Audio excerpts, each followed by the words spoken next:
próprio, uma doutrina que remonta à idade medieval, é uma das mais importantes hoje no direito privado. Vou em linhas breves mencionar, é a proibição do comportamento contraditório. Uma pessoa não pode, ao longo do tempo, sob pena de infringir o venire contra factum próprio, adotar comportamentos contraditórios. Isto é utilíssimo em processos. Vou lhe dar um exemplo que o STJ julgou. O STJ julgou uma situação em que uma esposa havia dado uma autorização para o marido fazer a venda de um imóvel. Tudo bem. Pouco tempo depois, a mesma esposa impugnou dizendo que não daria mais, que era inválida a autorização dela, por isso e aquilo. O ministro disse: não houve vício de consentimento algum.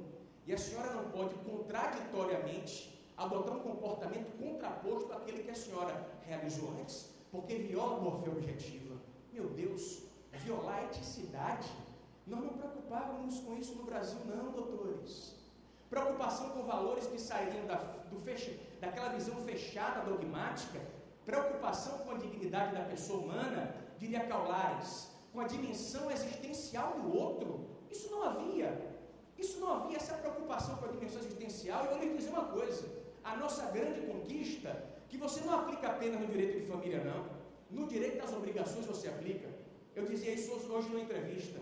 Emílio Betti, um dos grandes autores italianos, recomenda a leitura de Betti, dizia: em toda relação obrigacional existe uma tensão intrínseca entre credor e devedor.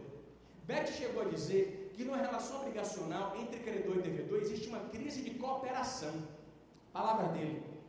Nessa relação obrigacional, para que você tente evitar essa crise de cooperação, porque entenda, o credor está de um lado, o devedor do outro.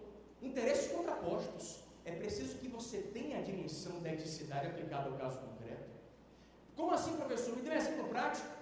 Respeitando o patrimônio mínimo do devedor. Todos aqui sabem que a sua casa, sendo bem de família, em regra, não pode ser penhorada. Isso é uma conquista que data de 20 anos. Porque antes você tinha sua casa penhorada e ia morar debaixo do viaduto, porque não se reconhecia a aplicação constitucional do direito à moradia. Eu vou só lhe dar um exemplo da aplicação disso. Um exemplo só.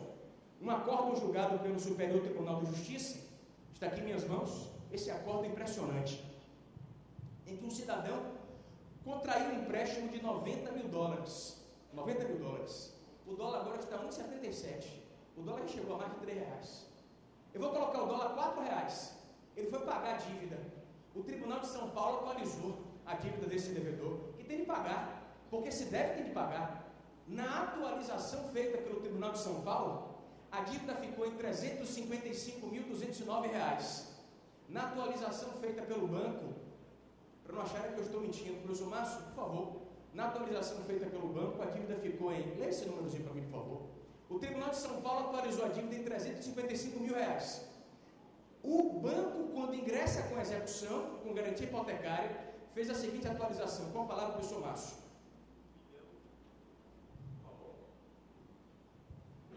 1.282.973.258 bilhão. R$ 1 bilhão. Imagine a cena, o devedor em casa, o oficial de justiça chegando em casa. Não, vim citar o senhor e fazer uma penhora. Eu poderia ver minha dívida perfeitamente. R$ 1 bilhão. Patrimônio mínimo, dignidade da pessoa humana, isso não havia.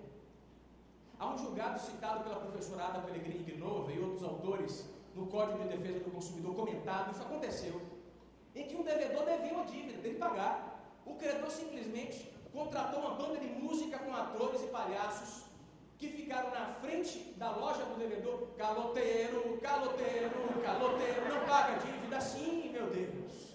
Isso viola aquele mínimo vital, Robert Alex, mais uma vez. O patrimônio mínimo, mais uma vez. Eu lhes pergunto, nós não podemos banalizar a maior de nossas conquistas, que é o reconhecimento do respeito à dignidade da pessoa humana, à dimensão existencial do outro. Meus amigos de Sergipe, estamos perdendo no Brasil, eu falo isso com muita dor, estamos perdendo no Brasil a dimensão da existência do outro.